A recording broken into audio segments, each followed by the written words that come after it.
Make sure to subscribe to our channel, join our Discord, and also follow us on Instagram so you always have the support that you need to really enhance your account and get yourself to the next level. Also, if you stick around until the end of the video, I'm going to show you how you can save a lot of money when you make in-game purchases in The Legend of Mushroom by getting some amazing cashbacks each time you purchase anything. Hello everyone and welcome to another video of the Sky channel. So in this video we are going to be talking about the star array. We're going to cover some of the ways you can get the pack coupons to summon star arrays. We'll cover the difference between the battle star array and the developing star array. We'll cover how the cost system works. And we'll also cover what are some of the good star arrays that you probably want to be using for your particular classes. And we're going to be covering some of the star arrays and talking about how they can be helpful for certain classes. Let's start with some of the ways that you can get pack coupons from. Firstly, the most common way is to go into your tasks, and if you defeat 150 enemies, which should be fairly fast and simple every single day, you're going to get 400 packed coins. Now these packed coins can be converted into packed coupons, which are used to summon the star arrays. Other than that, if you go into your glory shop in the cross-server ranked match arena and scroll all the way down, you can actually purchase about 6 pack coupons every single week. I think it's a good investment, especially given that these star arrays are fairly new and you don't have a lot of them. And whenever something is new and you don't have any copies of it, the first time you unlock it, the bonus is rather significant. But of course, as you keep getting more and more, the additional incremental benefit does decrease because then you need to have several copies for a small boost in stats. Outside of that, sometimes there is a pass that gives back coupons. That's probably the best investment. I think it was like $11, but it gives you a ton of packed coupons. That was a place where I got a lot of pack coupons from, and I definitely recommend you get it too if you want to invest in getting some nice SSR star arrays. Once you've collected enough of these pack coins or pack coupons, you can use them to summon these star arrays. Now the way coins work is that you can trade 200 packed coins to get a pack coupon. So in my case, I have enough to get 19 pack coupons from pack coins directly. So in total, I got 39. Now if you go into the pool details, you find out the probabilities of getting certain star array heroes. So the chance of getting an SSR is 1%, and the SSR, there are 5 of them in total in this original summoning pool. Purple heroes, there's a 10% chance and there's 9 of them available. Rare heroes, there's a 20% chance and there are 10 of them available. And outside of that, 69% chance you're going to get a simple item like some diamonds or fertilizers or skill coupons and stuff. Now there is a system that guarantees you to get an SSR every 100 draws. So at the very worst, you're looking at getting at least an SSR once you've drawn 100 times. Let's go ahead and use these 39 and see if we can actually get lucky and get an SSR. Okay, the first batch of 10, you can see a lot of them are items, and then there are 2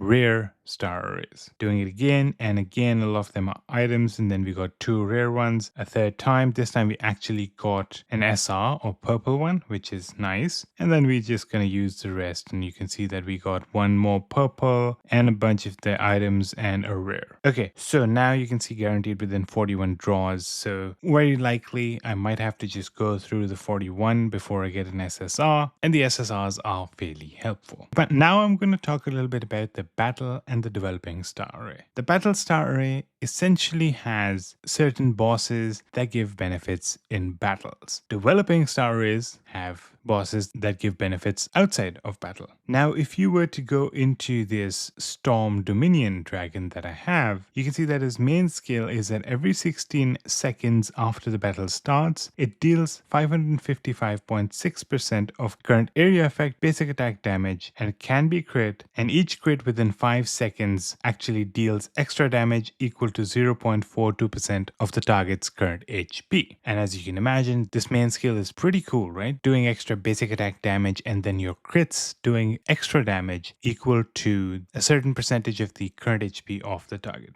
And when you think about crits, you probably think about archers, right? And that's why the dragon is a pretty good choice as the main hero for archers. And that's why I'm using him as well. Now, they also have support skills. And if you go to his support skill, releasing the main active skill reduces basic attack damage res by 6.7% for 5 seconds, which is also great, but it's nowhere close to the main skill.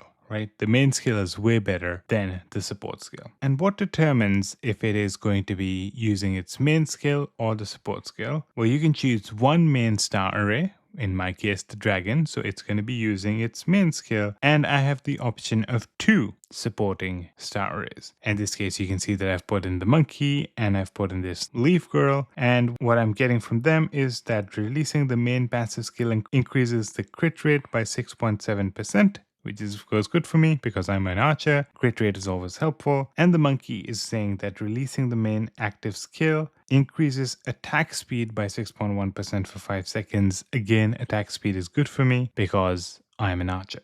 So you can see I chose to put them in this order because, well, as you can imagine, the main skill of the SSR is better than the main skill of, let's say, Nature's Keeper, right? Because its main skill is after the battle starts, every crit hit has a 5% chance to reduce attack by 6.7% for 3 seconds for any targets within the range, which is also good, but of course, compared to the SSR one, it is not as good. As for the monkey, every 15 seconds deals 611.1% of current area effect combo damage, which can be crit. Good, but not as good as the SSR, right? So that's the way it works, right? You put in a main one based on the main skill that you like the most, and then 2 supports based on the support skills that you like the most, right? So the main skill of the monkey is not in effect right now. Only the support skill is active because he is in a support position. You can also notice that there's a cost associated with the main and support skills. And in this case, the main skill and support skill costs exactly the same. The same thing in the dragon, it is 4-4. And for Nature's Keeper, it is 3-3. So you have a total of 10 costs that you can use in the battle star array. The dragon is 4, the Nature's Keeper is 3, and the monkey is 2. That's using 9 out of 10 of the costs that's available. I still have one cost that's free, but I cannot use it because I can only have 1 main and 2 supports. But essentially what it does mean is that I could swap out the monkey with another purple that's using 3 cost instead of 2, and I'll still be good. What this also means is that I cannot have 3 SSRs in my battle star array because they are probably going to be costing 4 each, and that's costing up to 12, which I cannot afford. So it's just a way to make sure that you can't just fill yourself up with SSRs and get the maximum benefit. You do have a cost element to take into consideration when you are doing that. Developing star array is a totally different thing. It has an 8 cost assignment, and how it works is a little bit different. It doesn't look at the main or support skill, it looks at the developing skill. Now, if you go to the genie, he has an amazing developing skill. I could also use him as a main skill hero in my battle star array, in which case he gives some attack and defense bonuses. But look at the developing skill. Unlocks magic lamps 50% faster, right? I have so many of these magic lamps and I'm just trying to speed up the process of using them up. Well, the genie can help me do that much better. And also you get 5% more magic lamps from the lamp thief. Again, a wonderful thing. And the cost in this case is 3. Go to the Chrono Sprite, it's giving me 6 extra clock winders from the Chrono Tower. The Faithful Guardian is giving me 14 extra pickaxe capacity, and this butterfly is giving me 2% more remodel points when collecting mounts. Add up the costs and it came up to be exactly it. So the developing skills are giving me certain passive abilities that can be quite helpful for me, like having more pickaxe capacity, gaining more remodel points, unlocking the magic lamps a little bit faster, makes your life a little bit easier, while the battle ones are more focused on helping you win battles. Now, getting star heroes also gives you certain stat bonuses. Like if you go the dragon, he's 2 star, and if you look over here, I'm getting 780% base HP, attack, and defense. If I get 2 more copies of him, I can actually increase that to 1170. When you go here, you can see again 84% base HP, attack, and defense going to 112. Given that I have enough copies of her, I can do that and get a little bit boost in my stats. Obviously, SSRs give a lot more stats than rares, which should be fairly expected.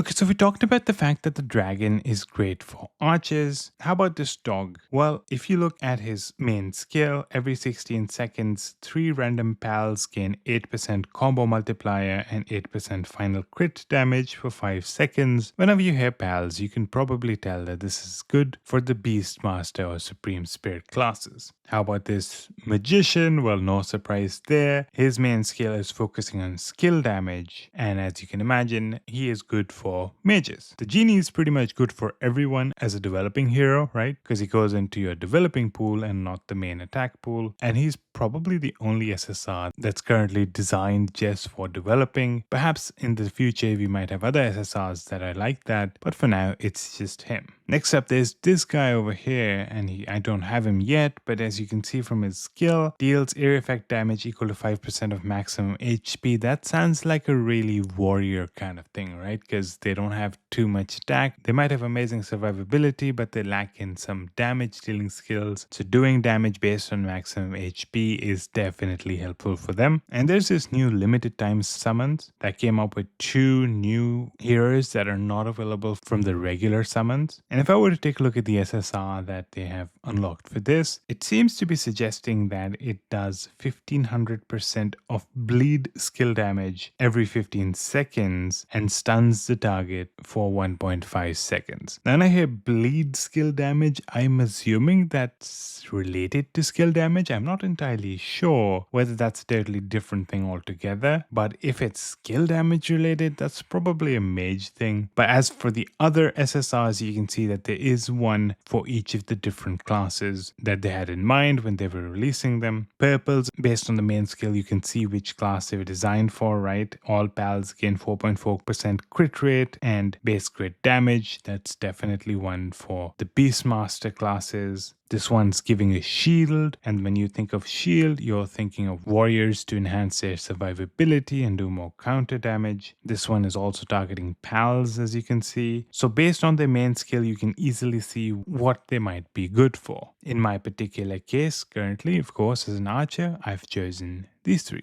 And since I still have you here, I want you to know that you can save a lot of money in The Legend of Mushroom and take your account to the next level. The steps are very simple. Just follow the video that I'm linking to the description of this video, or you can click that button that's going to appear at the top part of the screen that'll take you to that video. We're talking 10 to 35% cash back each time you make a purchase in the game. Imagine how far that can take you, or basically save you a lot of money in the long run. If you have any questions, join our Discord and I can guide you through the process personally. A lot of big spenders are taking advantage of this and they are ever grateful, and I hope you join in as well, because not only are you going to save a lot of money, you'll actually be helping our channel as well. So that's pretty much all I wanted to cover about the star race so far. Hopefully it was a little bit helpful for you. If it was, please like the video, please subscribe to our channel, and I hope to see you in the next one.